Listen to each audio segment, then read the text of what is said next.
Hey there! For this video, I want to show you my favorite journaling supplies. Now that I have been almost a year in the bullet journal method, I have come to realize which stationery items I prefer and which are the favorites I always use. Even when a year ago I bought some stuff I saw that was popular among bullet journalers, I just didn't use them as much. I end up reaching out for the ones I'm comfortable with. Starting with the notebook, I have enjoyed using this one from Pauper Press, but I am definitely looking forward to use one with thicker paper that can better handle wash and watercolors. Next year, I am using the Tsuki Gentle Giant from Notebook Therapy. I have already started setting it up, and I am delighted with how the paper takes anything that I use. I must also say that I am looking forward to using alcohol inks on the only notebook I know that can take them, the Stone Paper Notebook. I have a video review on it if you want to check it out. And I also bought the famous bullet journal official notebook from Leuchtturm. I've seen how, despite it being thin paper, it's perfect for blending watercolors. Many use them because it is coated paper, and it takes mediums really well. So I guess I will be using this in 2022. To be honest, any notebook can do when you are bullet journaling just for the sake of productivity. But since I use it as a creative outlet as well, I do care about the type of paper. I have an extra notebook to make swatches and tutorials. It's also from Pauper Press. It's the Essentials Matrix, and it is an excellent notebook. It has thick ivory pages and responds well to mixed media. Moving on, my first essentials are of course pencil and eraser. A technical pen with 5H leads is great to make light erasable traces. And a kneaded eraser has been my best friend to avoid the annoying eraser shavings. Also, this metal stencil helps me to erase just what I want with precision. Fineliners. This one from Neopiko and Staedtler were my most used for drawing or writing, and I used the Sakura Pigma brush to fill all shadows.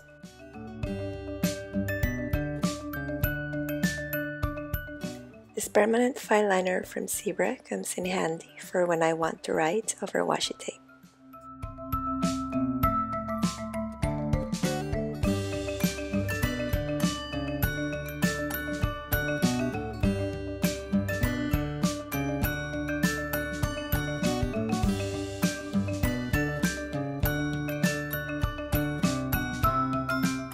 Gel pens.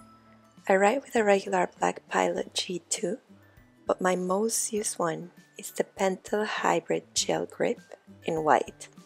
I have been loving how it looks when applied over dark paper or markers because it jumps from the color with a soft, gentle effect that I find very pleasing to the eyes. I also use metallic gel pens to add some shimmering accents. Along with those, a whiteout tape has also been my best friend.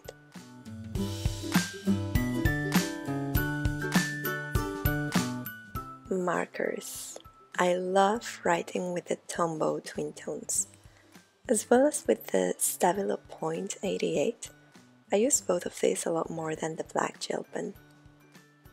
And of course, I reached out a lot for Crayola Supertips. I love how they can work as highlighters or watercolors, so I've used them a lot more than the Zebra Mildliners, which also made it into my list. I love the fluorescent pack combined with the caramel Stabilo, which I use on one of my most favorite setups.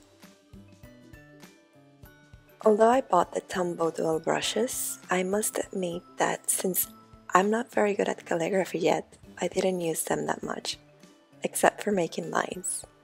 And even then, I think that I reached out a lot more for this Miniso dual brush that also does the job, and it's not very visible here on camera. Rulers. To use the Crayola Supertips as watercolors, I reached out a lot for this ruler. It came free in a cereal box. And I also used this little slanted one for a Miniso. They have it more than enough for the lines that I need. More recently though, I found this big metal ruler that belonged to my mom when she was in secondary school, and also this wooden one, which my grandma used in the 50s when she was a teacher. So of course I will be putting these treasures to good use. Glue. Glue tapes are practical, and if you act quickly, you can carefully unglue and glue back to reposition if needed. I went through 2 of these during the year, and I also used glue stick and double-sided tape.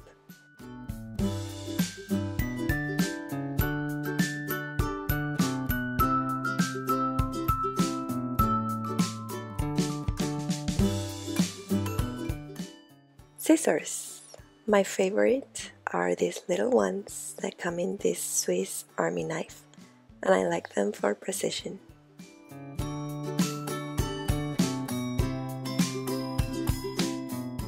Let's talk about extras. This Essentials video would not be complete without mentioning Washi Tape. It is a popular one for its versatility. I don't have a very big collection, but they are very useful for those times when I feel that the page is missing a little something, and to make the color palette come together.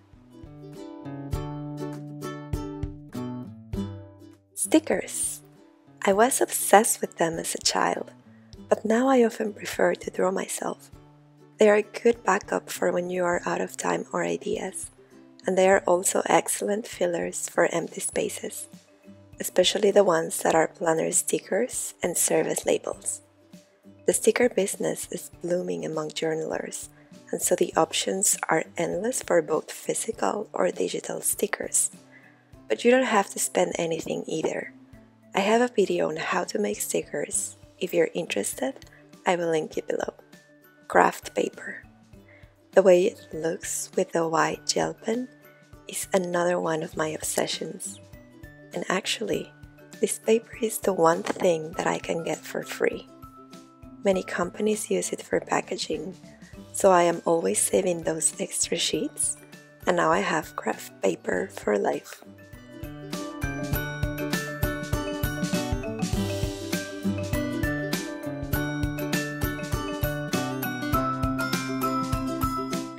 Watercolors. And lately wash are another medium that I have used. Not so much on my current notebook because the paper doesn't take it really well, but next year I will be using them a lot more on paper that is 160 GSM. These metallic watercolors from the brand Coliro are just the best ever. The effects that result are simply mesmerizing.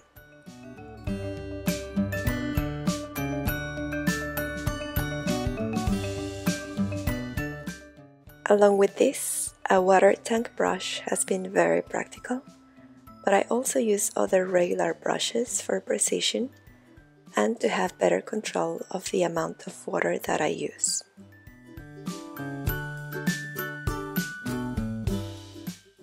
A medium I discovered this year are water-based inks. They are amazing.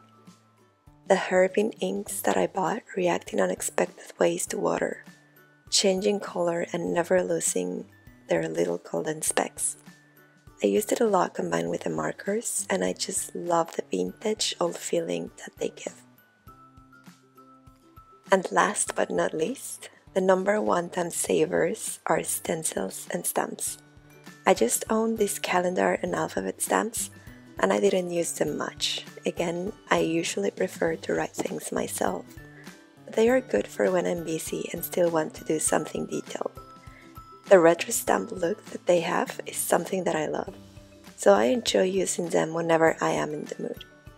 I don't have ink pads, so I just reach out for my Crayola Supertips, and that way my color range is endless. And I recently got a pack of 20 drawing stencils on Amazon.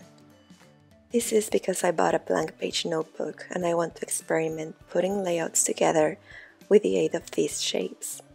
I love that they have hundreds of fun icons as well as social media ones. It's kind of a throwback to when I was little and used stencils to draw all the time.